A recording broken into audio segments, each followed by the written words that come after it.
Hello Capricorn, and welcome to your day. Thanks for joining me once again, and if you're liking what you hear, please subscribe. I would really appreciate it. So moving right in, we're still in Libra. The moon is still in Libra, but the transition of the moon has gone from being a third quarter moon to a crescent moon, a waning crescent moon, getting smaller and smaller. And what this means to us is that we no longer want to funnel any of our energies into anything other than rest. This is like a bear hibernating. We're not trying to do anything mentally or emotionally with the challenges ahead. We are just calmly reserving and resting and restoring our soul until the next phase occurs. And to clarify what I've been meaning by all of this, the moon cycle starts with the birth of a new moon.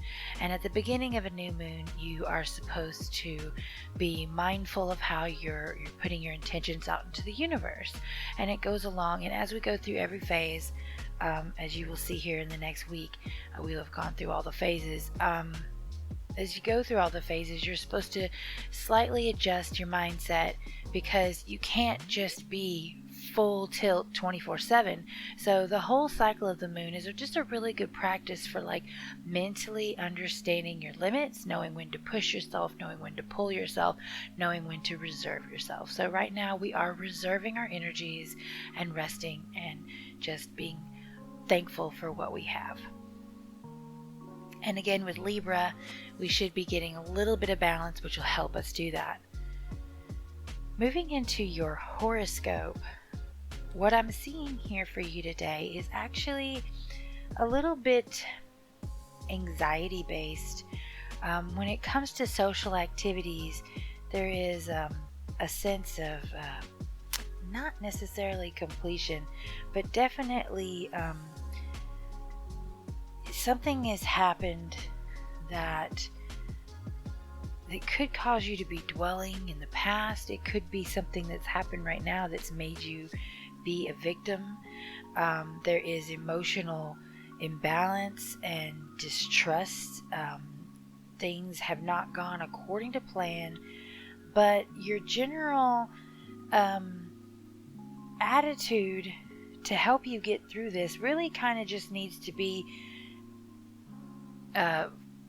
what am I trying to say? Like, just go, react without too much thinking, because it seems as though maybe you have been thinking.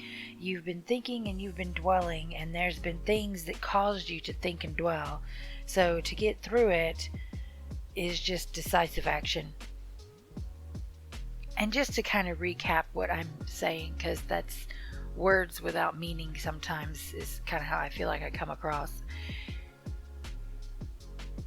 In the area of maybe even work specifically, but definitely in the area of boundaries and restrictions in your life, anywhere that you're feeling extra restrictions, whether it be at work or be things you're having to deal with your kids' school or actual law enforcement restrictions. This is always something where outside large organizational forces are impacting your life. They're doing so in a way that is slightly disappointing, and really this probably translates most to like either you and your career or you with your kids' school life.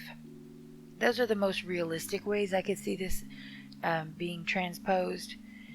You've had something happen that is regretful and disappointing, and then in your future aspects of dealing with the outside world, there is a call to not dwell on the past. Don't be a victim.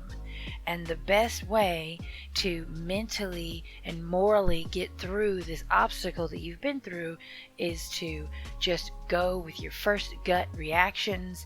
Don't dwell and don't overthink, and just push through and get on to the next phase, because what you're dealing with is not something that you really have a lot of control over, and the call is to move on. All right, well, that is all I have for you today, and I will see you tomorrow.